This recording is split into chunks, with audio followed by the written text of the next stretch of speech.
Hi friends welcome to our channel मन video वच्चेसी बेल्लंतो सेमिया पायसम सिंपल गा टेस्टीगा एला प्रिपेर चेसुकोवालो चूद्दामु।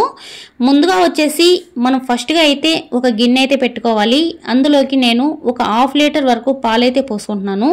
మీ దగ్గర ఎన్ని పాలు ఉంటే అన్ని పాలు అయితే చేసుకోవచ్చు। ఇప్పుడు ఈ పాలలో మనము కొంచెం వాటర్ కూడా మనం అదే పాలలో కలుపుకుంటాం కదండి, ఆ గిన్నెలో అదే వాటర్ అయితే అందులోకి అయితే యాడ్ చేసుకొని పాలు అయితే మరిగించుకోవాలి।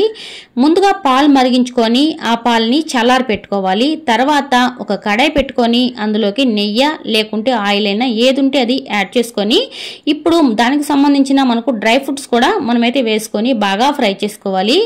ఈ డ్రై ఫ్రూట్స్ కూడా మనకైతే గోల్డెన్ బ్రౌనిష్ కలర్ వచ్చేంత వరకు బాగా ఫ్రై చేసుకొని అవి కూడా పక్కన అయితే తీసి పెట్టుకోవాలి।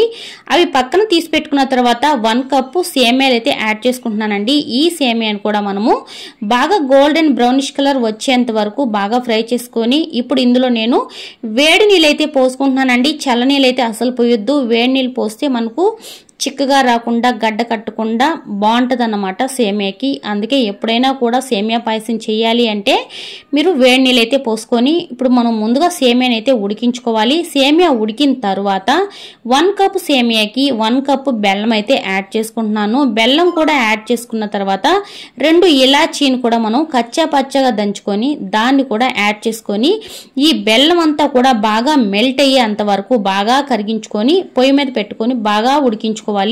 అలా బాగా మెల్ట్ అయితేనే మనకు పాయసం అనేది బాగా టేస్టీగా వస్తుంది।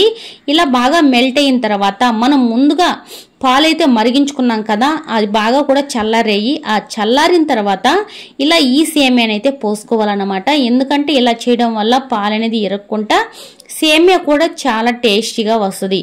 ఫైనల్ గా అవి పోసుకున్న తర్వాత మనకు సేమియా అనేది బాగా గడ్డ కట్టేసింది।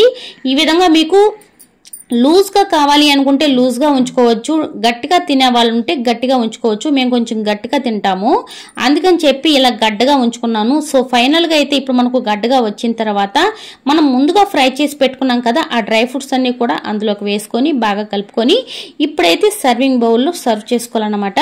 సో చూసారు కదా, ఇలా బౌల్ తీసుకొని ఇప్పుడు మనము ఆ సేమియా ఇందులో వేసుకొని ఫైనల్ గా వచ్చేసి మళ్ళీ కూడా ఇంకొంచెం డ్రై ఫ్రూట్స్ అయితే వేసుకొని గార్నిష్ చేసుకోవాలి। అంతేనండి, చూసారు కదా మనకు ఎంతో టేస్టీ అయిన సేమియా పాయసం అయితే రెడీ అయిపోయింది। ఇలాంటి ఎన్నో రెసిపీస్ కోసం మన ఛానల్ని సబ్స్క్రైబ్ చేసుకోండి। వీడియో నచ్చితే తప్పకుండా లైక్ చేసి ఛానల్ అయితే తప్పకుండా సబ్స్క్రైబ్ చేసుకోండి। మీరు సబ్స్క్రైబ్ చేసుకోవడం వల్ల నేను పెట్టే ప్రతి ఒక్క వీడియో కూడా మీకు నోటిఫికేషన్ రూపంలో వస్తుంది। ఓకే ఫ్రెండ్స్, నెక్స్ట్ వీడియోతో మళ్ళీ కలుద్దాం। Bye bye.